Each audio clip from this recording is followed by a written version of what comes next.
โดยเปิดภาพขึ้นแวะเวียนเข้ามาเยี่ยมยามทางนี้สักก่อนพี่น้องทั้งบ้านน้องกับแต่มือนี่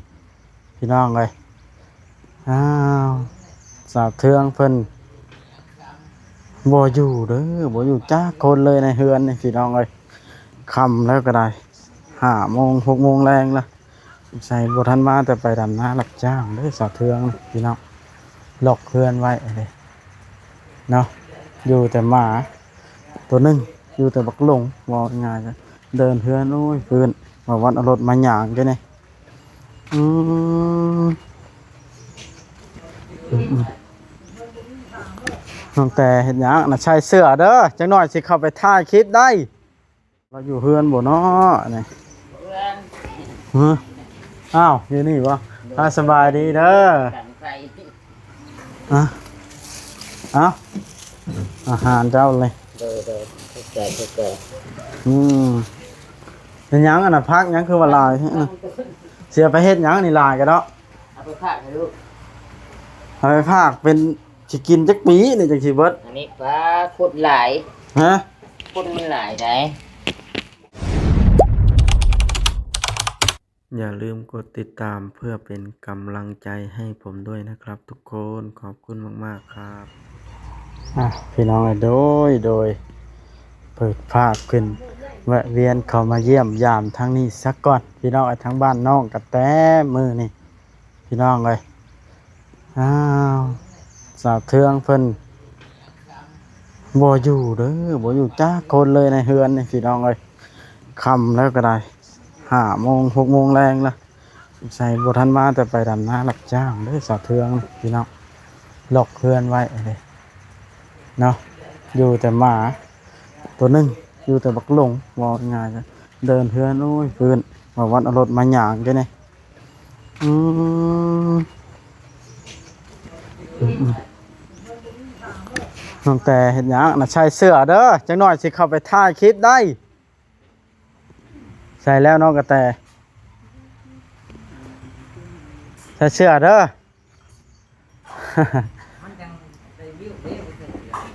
สิอันนั้นสิไปเยี่ยมป้าแก้วมาซะก่อนจังสิแวะเขาลิ้นน้ำไปเยี่ยมป้าแก้วก่อนพี่น้องจังสิแวะเขาเยี่ยมบ้านน้องแต่เทินได้มาละเราเทืองเพิ่นหดบ่อยู่คือเอาปลามาให้ป้าแก้วทงละโลพี่น้องเอาปลาทูปะเราก็อยากปลาทูคันสิซื้อปิ้งไก่ปิ้งกาละเพิ่นบ่กินไหนสักเอาตาอำลาว่าวแล้วพี่น้องเลยโอ้เราเฮ็ดประตูเองเลยได้นี่พี่น้องเลย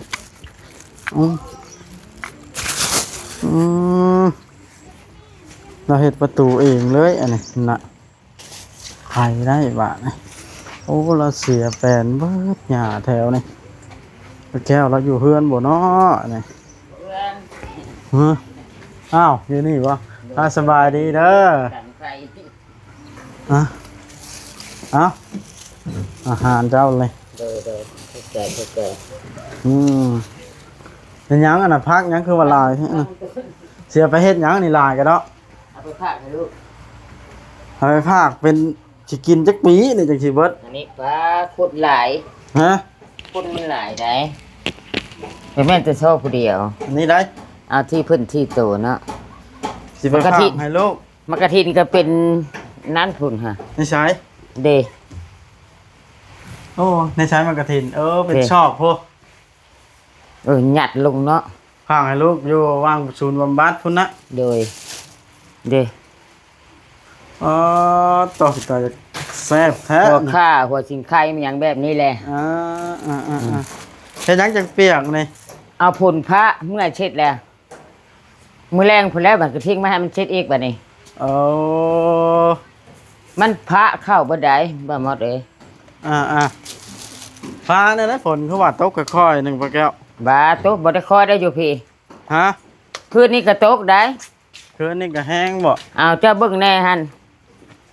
เลาะเบิ่งน้ำท่วมที่ท่วมแดนเบิดแล้วน้ำนาแดนคักแห้งจะเป็นยูล่ะเรือนแบบนี้โอ้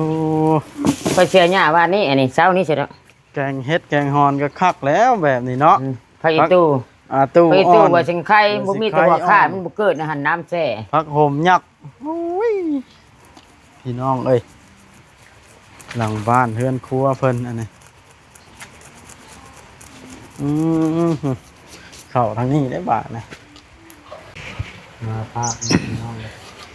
เพิ่นจะพลิกโต๊ะเล่นอยู่พี่น้องไอ้สมาผู้เดียวมานี่ก็ได้ทางน้องกระแตเฮ็ดหยังพาหัวเสียงก็กว่าอยู่นะนึ่งข้าวเป่าไฟโอ้ยบ่ได้มานี่เป็นมื้อแล้วนี่หัวสิงไข่ค่อยปลูกแล้วเริ่มเขียวแล้วเนาะซ้ำสิก่อใหญ่คันเจ้าเสียหญ้าเอาอีกฮะนี่แหละผักโขมเดินเราบ่เสียทิ่มผักโขมนี่เราไว้ให้มันใหญ่เลยบ่จะเก็บลวกแกงหอยอ้อมหอยกบเขียดเข้าทางนี้ได้บ่เนาะเฮือนป้าแก้วอยู่ไสเนาะนี่ฮะเข้าทางนี้ได้บ่นี่ ได้เข้าทางใดได้เบิด อ้าวป้าแก้วต้มหยังบาดนะ ต้มเฮ็ด3ชิ้นดอก โอ้ต้มเฮ็ด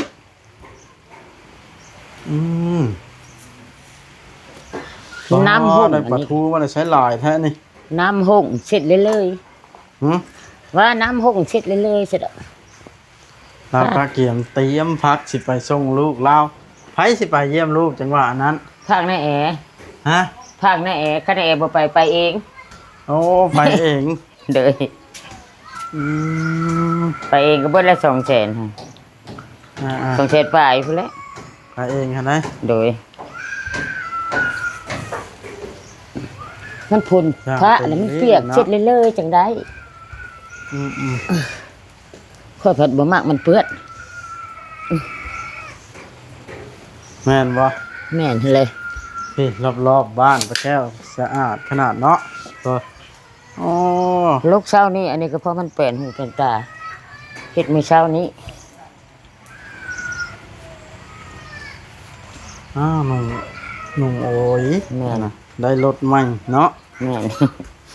เป็นหยังกันเลย หานั่งสามเมื่อยก่อนพี่น้อย ปลาสิแม่โลนึงพุ่นแหละเนาะหลายปานน่ะนั่น เป็นยังไง ค่อยเว้าบ่พลาดนะ ค่อยมันข่าวสโลมมือนะ ใครแน่ แข็งแห้งขึ้นละ ค่อยมีแฮงแน่ โอ้หันได้เบิ่งเจ้าเลยนะ ค่อยย่างไปเก็บผักมันต้น เก็บอยู่ใช้หลายเลยเจ้าของเขาบอกให้บ่ อ้าวขอเอาน้ำชานอม ขอเอา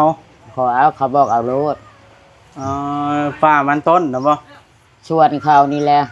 ป้าเขาปลูกก้นคายนะบ่ โดย เอ้ากินเป็นบ่น้ำมันนั่นก็ได้ ปลาตุกกินเลย เอาไปต้มกินเพื่อหลายคนบ่เนี่ย หลายคนห้องมันน่ะมี6-7 คนผม ที่ ค่อยเอาไปเพื่อค่อยนะมีหลายแล้วค่อยเก็บหลายอหย่างจ้ะ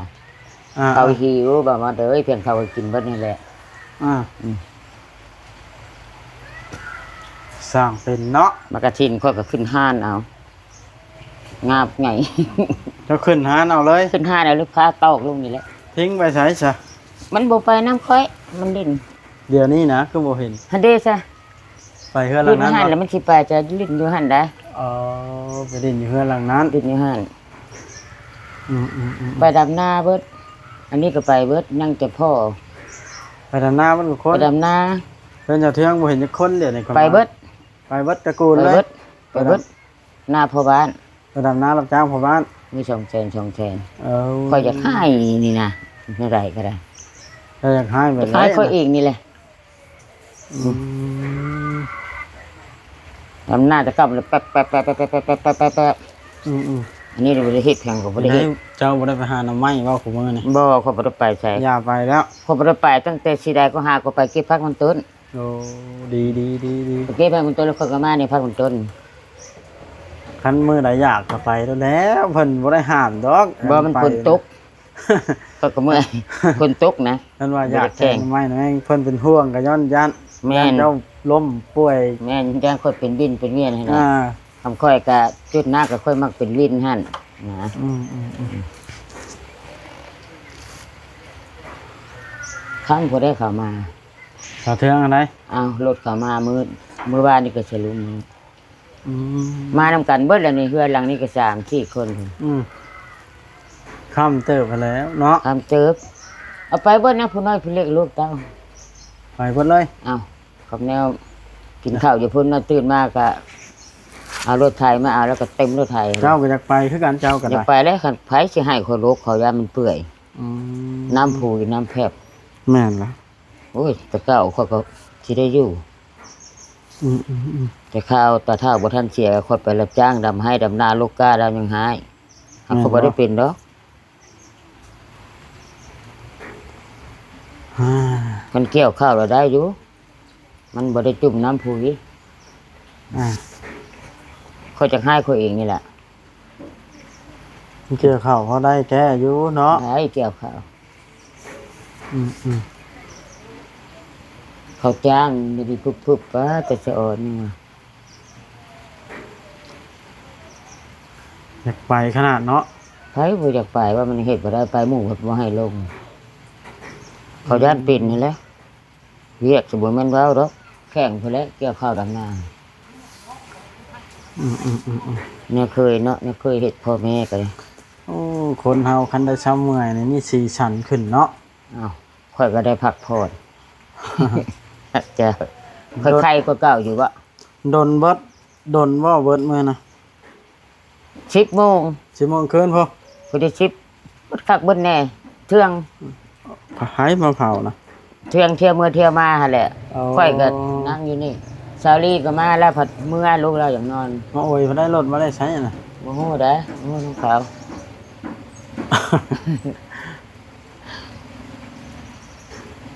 โอ้อ่ะฝนตกเบิดมื้อเบิดคืนอากาศเย็นคักเนาะพ่อแก้ว มื้อ เนาะ อื่นอีกตกนี่ ฮะ มื้ออื่นอีกตก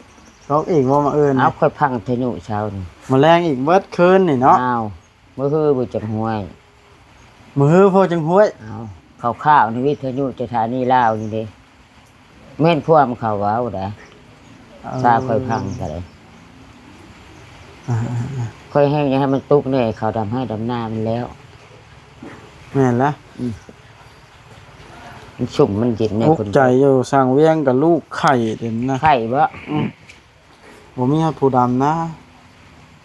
ผู้ใหญ่บ่คือผู้น้อย ผู้น้อยแห้ง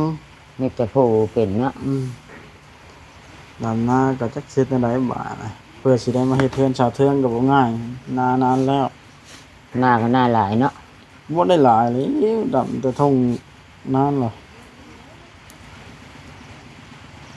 ชาวมิเห็นเราบ่ฮู้มื้อตื่นมาเรามาเล่นน้ำเป็นคำได้ได้ไง มันไผ ชื่อเราชาวมิเด้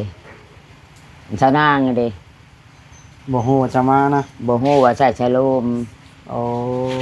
ลีก็มาอยู่น้ำลูกมันหายแล้วมันก็เมื่อยเทื่อมก็เมื่อยมันก็เขาก็เที่ยวไปเที่ยวมาเที่ยวมันทอดค่อยเว้าไปโลด อ่า ค่อยเมื่อเป็นคนอยู่ค่อยว่าค่อยบ่นั้นบ่ได้ดอก อ่า เทื่องมานึงก็พอดีพักพอดีเบิดก็พอดีมันทอด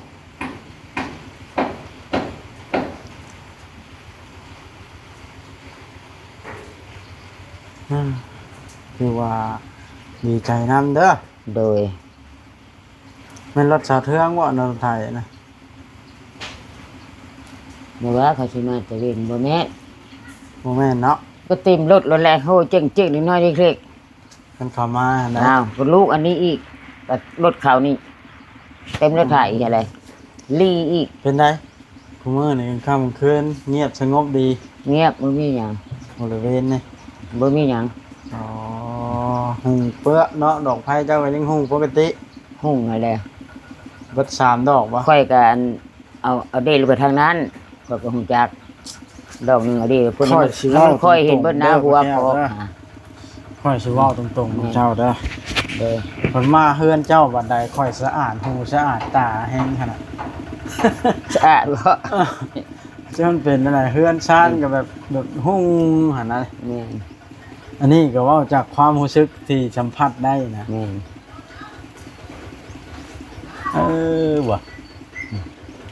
ดี เอา นะ พวกเขาลูกกาก็ไปแล้วเขายังว่าโอ้ยคือจะมาอยู่ในมึงในแก้วว่ามันจะเป็นมักชาติชมโอ้ยกูกระชมคุณแม่นั่นเลย เลิกสะเทืองมาเนาะ มาตะเวนอยู่เนาะ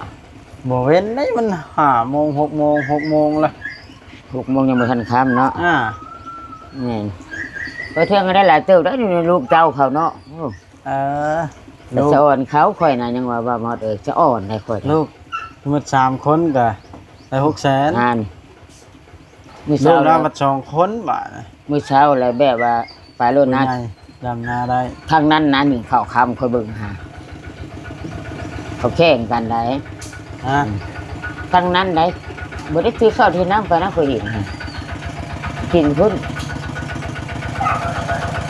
เงินไปตามเอกลูกมันทั้งเบิดอันนี้ลูกมัน เบิ่งไม้นะไปสิย่างไปอัน แล้วว่า ไปย่างไปเบิ่ง มาตะเวนเนาะมื้อนี้เนาะ ไปสิย่างเบิ่งสาวเทืองเราอันนั้นนี่ โดย เรามาแต่ดำนาใหม่ มาเด้อเป็นผู้เปลี่ยนหลายๆเด้อ โดยเอาดูดีมีแห้งดีเช้าไว้เจ้าก็ได้เห็นบ่ ไปก็บ่ได้ โอ้เตรียมพักหลายแห้งโอ้น้ำบุกแน่นต้มเห็ดเจ้านี่ระวังน้ำบุกเลยทำบ่ายเนาะแห้งของเฮือนเจ้าเนาะฝนตกผ้าลงมันแห้งสะอาดดังพื้นดังไฟมันก็น่าอยู่มันแห้งเนาะ บ่ได้เปลี่ยนเทศเลย ป้านี่ที่จะคือบ่ทางทิมอันนี้นี่ ดอกหักได้ จงไว้บ่ ลูกไว้บูชา โอ้ ตั้ ตั้ ง ง น้อยดึงมันยำมันหิงจะกี่ได้ ตั้งสิจงไว้ชื่อบ่แม่นว่าสิกระลุ่มกระล่างอันนี้พี่น้องถ่ายให้เบิ่งอ๋อมาเบิ่งสาวเทืองกันพี่น้องเอ้ยเรามาแต่ดำนาใหม่ได้เท่าไหร่มานี่ไปสัมภาษณ์เราจักหน้อยก่อนโอ้ยเพื่อนอะไรแถวนี่พี่น้องเอ้ย ยักษ์บอกมันคือตัวเมีย ไม่ใช่ละล่างเงินเทิงวัดหรอบ่ลูกเต้าเราคิงก็ได้ฮะสบายดี หมดโอ้ย โอ้สบายดีน้องๆสบายดีลุงปัตตพากันไปวัดกุคนหลีบ่มาเนี่ยบ่เรือจะคนแล้วหลีไปช่วยเพิ่น อ๋อ คนอื่นก็ไปบ่เบิ่นดอก เบาบางเนี่ยคอยเข้ามาจนโอ้หัวไปใส่กันเบดอันนี้ว่ะบ่เห็นจักคนอะไร สองมือล่ะ ไอ้สองมือละโอ้ยังขี้ตมติดอยู่น้องหลิงเนาะถ่ายหน้าบ่ เด้อ เจ้านะ ไทยทางดำ ไทยดำ โอ้สบายดีโอ้หมอนี่ได้ไปบ่นี่ ไป ดะ เบิดเลย ดำบ่หมอนี่ก็ได้ ไปเอาน้อง เออก็เกรงใจเพิ่นได้เนาะไปเอาค่าจ้างกับมันน้อยเนาะโอ้มาเป็นคิดเฮือนแท้นี่บ่จักแนวได้แบบนี้เนาะ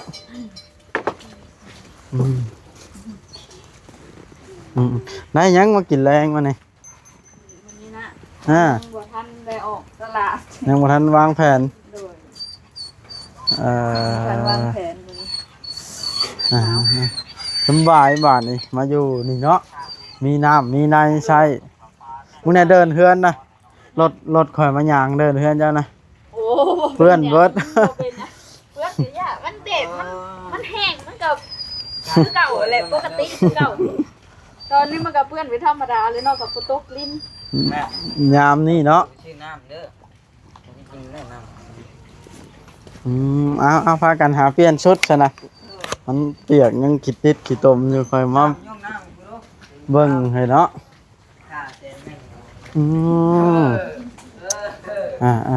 พี่น้องเอ้ยนี่ละสัมภาษณ์สาวเทืองมานี่เอาพี่น้องเอ้ย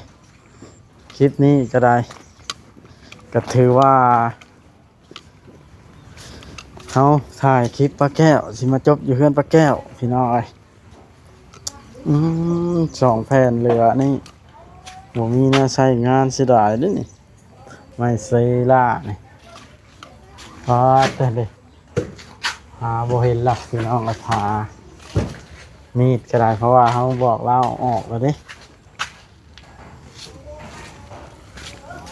เราเฮ็ดกินเฮ็ดอยู่ป้าแก้วนะ โอ้หิวข้าวแท้เนาะนี่ บ่ได้เหลือ ค่อยนี่นะหิวข้าวแท้เนาะ กินบ่ข้าวนึ่งข้าวเช้าไปแล้วแหละ พ่อยอกพี่เสืออืมอืมอืมอืม บ่เบิ่งก็ได้แล้วนั่นมื้อนี้นี่คอยรถกบบัดเบิดนี่ขี้เกียจนี่ บ่ได้ปล่อยให้หกเพื่อ นี่นั่นมื้อนี้นี่ เสร็จโดนแถวนี่ คอย เออ ขี้เกียจขี้พุ่นขี้ดิน บ่ให้มี อ้าวกบรอดนี่ก็ได้ เออ ค่อยก็คือหมดอ่ะ อยู่ว่างๆแล้วมันเฮ็ดไป จังสบายเฮ็ดหยังก็ได้ปัดตลอดง่ายๆก็ได้ รักษาอีหลีอันนี้ จ้าอะไรอันนี้ปกตินี่ เสร็จมันอย่างนั้นน่ะ เอาเช็ดขี้พุ่นมันทำบ่ออกครับ อันตอนเพิ่นทาสีแล้วเพิ่นอันนั้นเด้อันขี้อันนั้นที่ เออ อันนี้อันสีทาได้อันนั้นเป็นแม่